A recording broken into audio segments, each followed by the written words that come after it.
doing, Joe? Doing well, thank you. The air conditioning's working, so we're good here. I don't know how they did it years ago. We've talked about that before. Mornings like this, just get out of the shower and you dry off and you're still all dripping. Exactly. It is the dog days of August now. That's right. That's right. Speaking of weather, what's the city doing to prepare for Isaias? Well, Public Works Department does a real good job in preparations. You get the various divisions within this, within Public Works with the highway, sewer, water, drain. So in storms like this, it's the drain department that's extremely busy, checking all the tide gates. I know we got a full moon coming in along with the water, but as I understand it, the worst for the coast is supposed to be the south side. So that makes me feel a little bit better because we got all that SeaWorld work underway along C Street and Adams Shore area, and so that could be a little bit vulnerable if it was that northeast side, So, but they do a good job on all these events. We get a lot of tide gates, the duckbill ones, the manual ones, there's automatic ones, but sometimes things get jammed in them. They have to check to make sure they're working properly so that the seawater isn't flowing back in. It's designed to take the water out, not to bring it in. So that's the key part of what they look for. So then, of course, you got those underlying those neighborhoods that are susceptible usually to heavy rain, and so they'll have pumps ready to go on those certain neighborhoods as they always do. So it's routine to them. Weather may not be routine to us in some ways, but these events, but it's routine to them, and they do a nice job. Looks like the bigger impact might be from the winds around here, so I'm guessing some tree issues, some power issues could be a possibility. Indeed. Department of Natural Resources, the Park and Forestry side of Commissioner Murphy, that team, they're prepared as well. They got a good system in place. Although we don't have, certainly as you know, my former life was the park director, and did that for 12 years before serving as mayor. And we had a stretch there of some real tough hurricanes and storms, and we had a lot of those big old silver maples through different parts of the city, particularly in the Wollaston area, and we used to have those fall on homes and cars. I mean, they made a huge mess and interruption. We don't have those issues as much. It's more minor. Sometimes they're private trees falling on the public way, but they're on top of it, and we work well with NGrid and making sure that we're coordinating if there's power outages and so forth. So, we're on it as best we can. We could use the rain, I'll tell you that. Everything is dry. So we could use some water. Yeah, the ground is compacted. The grass is all crunchy, so it's definitely a drought situation for sure. Yes. Can we talk a little bit, Mayor, about the search for a new school superintendent? We're now down to 3 finalists, and interviews begin this evening. That's correct. And the search committee has done a nice job. Frank Santoro, I asked him to chair that. We put together, I thought, a pretty good group of people. And their job was to whittle down, if you will, all the applicants and forward us names, us being the school committee. They've done that. They had forwarded 4 names, 3 outside external candidates and 1 internal candidate. And since that time, one of the external candidates has withdrawn from the process. So it's now a total of 3 with 2 external rather, and then 1 internal. So tonight is the first one, and I look forward to the process. I'm looking forward to getting through the process, and I'm looking forward to moving on. The school system is facing a lot of challenges right now, and whether it's reopening, whether it's the racial injustice issues, a lot happening right now, and so we need a superintendent in place to continue the stability and continuity we have. What is the actual process now for making an appointment? Well, at the end, it's a vote of the school committee. Okay. So each of the interviews will be public by the school committee with the individual candidate. Each school committee member will have 10 minutes max to ask questions. The candidate will have a 5-minute opening and a 5-minute closing.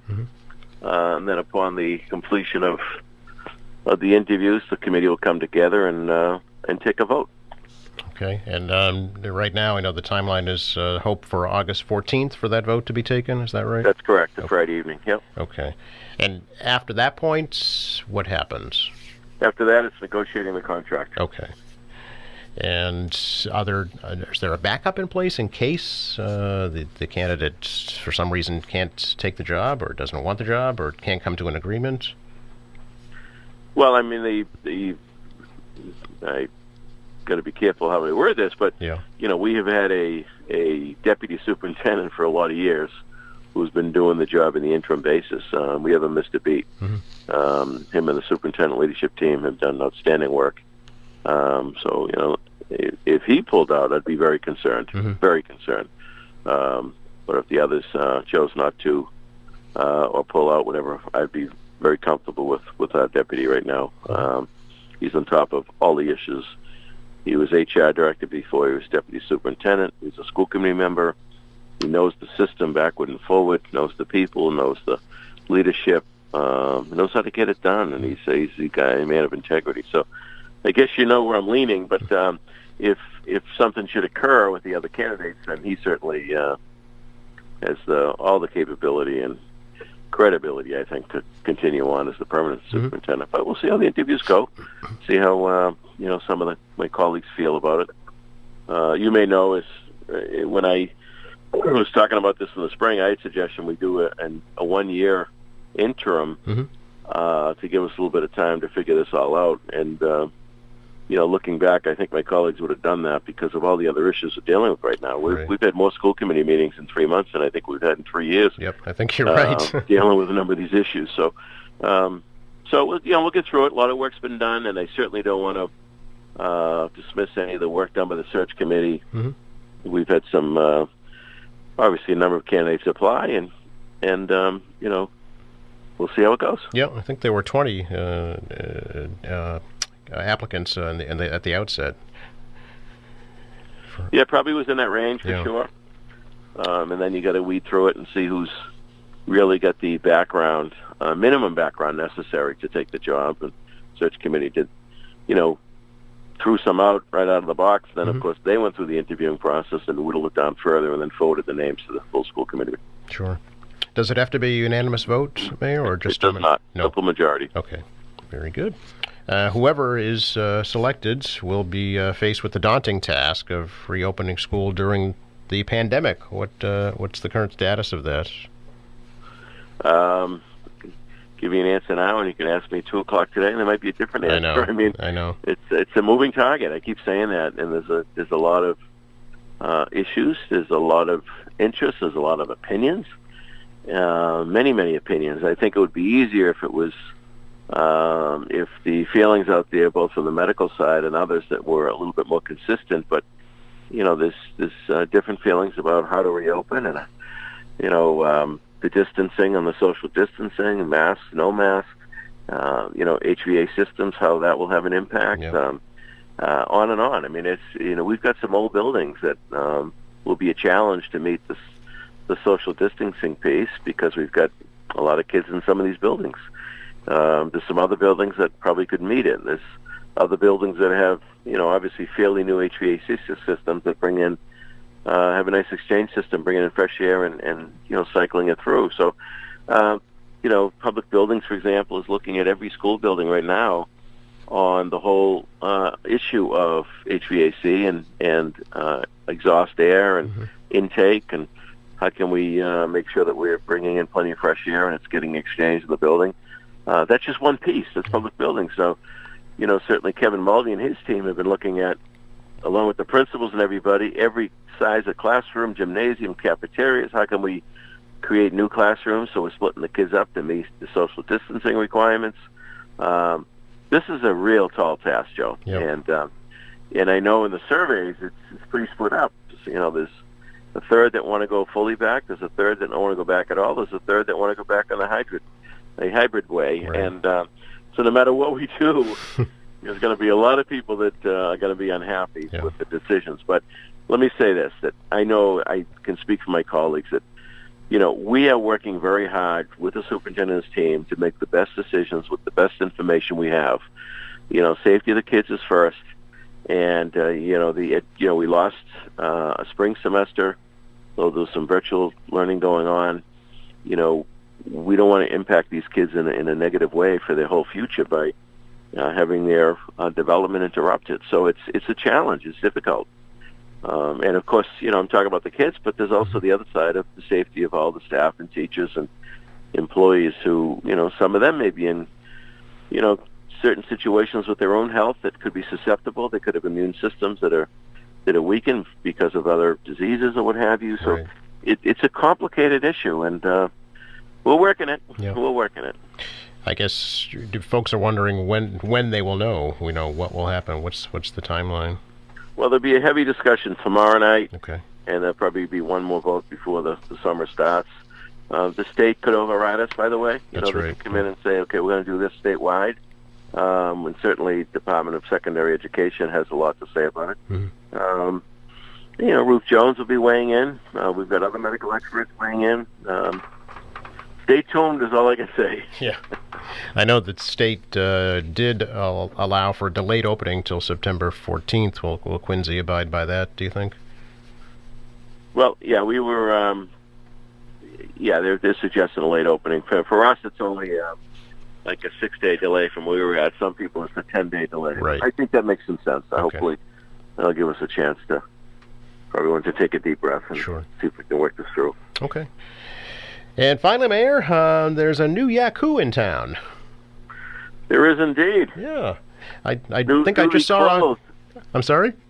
A newly closed. Same old Yaku, but Same looks a little Yaku. different. I think I just saw a pig fly by. I never thought I'd see it in my lifetime.